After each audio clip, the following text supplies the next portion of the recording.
Imagine this: 4 months of non-stop, brutal fighting, over 75,000 casualties, all for one single solitary hill in Italy, topped with an ancient monastery. This is the incredible, tragic story of the Battle of Monte Cassino, one of World War II's longest and, honestly, deadliest fights. You know, for centuries, this place was a beacon of peace and culture. So, how on earth did a 14th century abbey become the absolute epicenter of one of the war's most vicious conflicts? Well, that's the question we're going to dive into. All right, so here's our game plan. First, we'll look at the German defenses, the so-called unbreakable line. Then, we'll see how that led to a horrifying stalemate, which sparked the hugely controversial decision to destroy the abbey itself. After that, we'll cover the final, massive push to break through. And we'll end by tallying up the absolutely staggering cost of it all. Okay, let's set the scene. It's late 1943. The Allies have successfully invaded Italy and are pushing north towards Rome. But then they hit a brick wall, a wall called the Winter Line. This wasn't just a setback, it brought the entire Allied campaign to a grinding, bloody halt. And you really have to get this. Geography was everything here. The core of this defense was called the Gustav Line. And this wasn't just some line of trenches in the mud. No, it was a natural fortress, a nightmare of rugged mountains, raging rivers, and flooded valleys. And the linchpin holding the whole thing together? Monte Cassino. This giant peak gave the Germans a perfect bird's-eye view of Highway 6, literally the only practical road to Rome. So what happens next? A total bloody stalemate. For 3 long months, from January to March of 1944, the Allies just threw everything they had at the German defenses around Cassino, only to be thrown back time and time again with just horrific losses. You start to see this awful, grim pattern emerge. January, the first battle. American and British forces are just shattered trying to cross the Rapido River. February, the second battle. New Zealand and Indian troops take over, trying to take the high ground instead. Then, in March, the third battle. A huge bombing raid on the town of Cassino is followed by yet another ground assault that fails. The line just would not break. To really get a sense of the cost of this stalemate, you have to look at the numbers. They're just brutal. In one of the very first attacks, the U.S. 36th Division tried to cross the Rapido River. In just 48 hours, they lost 2,100 men. Think about that. That's a catastrophic number for a single division in only 2 days.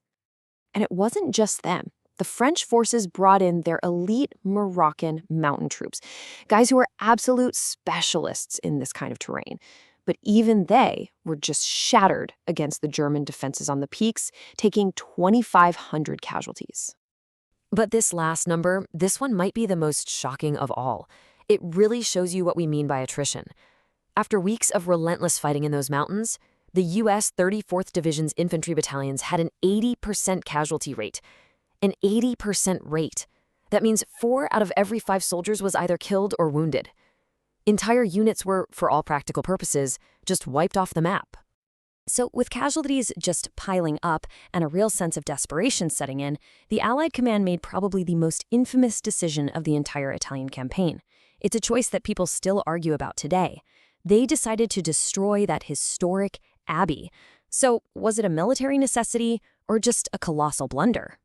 For the commanders on the ground, the abbey was a source of constant nagging fear. Try to put yourself in their boots. You can't know for sure if the Germans are up there, using it as a perfect observation post to call in artillery on you. General Kippenberger, who was leading the New Zealanders, put it perfectly. He said, you just couldn't ask your men to storm a hill with this massive intact building looming over them like a fortress. Okay, so let's really break this down. On one hand, you have the Allied thinking. They were terrified it was a German observation post and believed bombing it would save soldiers' lives. Simple as that. But then, there's the historical reality, which is way more complicated. The German commander had actually ordered his troops not to use the abbey in their defenses. And the great, tragic irony? The Germans only moved into the ruins after the bombing, because the rubble actually gave them better cover. And heartbreakingly, the only people we know for sure were killed in the bombing itself were 230 Italian civilians who were sheltering inside. So the decision was made.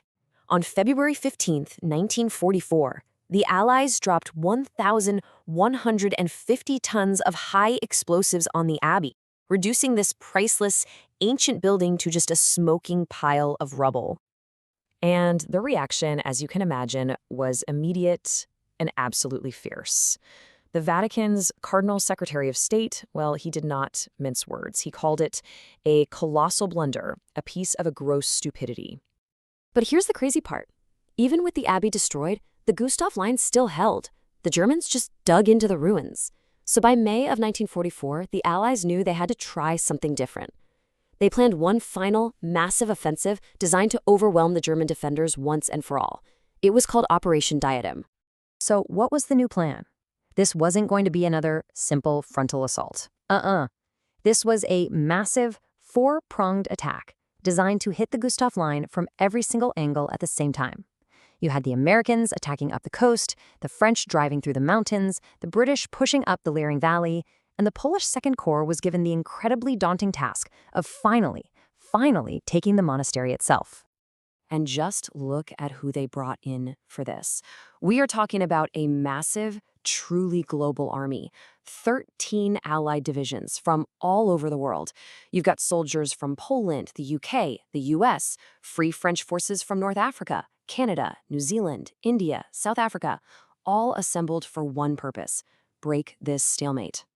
After days of just ferocious, unbelievable fighting, the German paratroopers' supply lines were finally threatened by the Allied advance below. They had no choice, they were ordered to withdraw.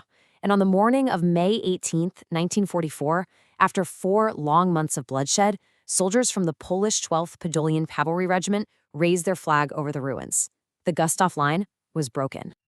The road to Rome was open. It was a victory, no doubt, but it came at a price that is almost impossible to imagine. Let's take a hard look at the aftermath. The human cost was, and I'm not exaggerating, simply staggering.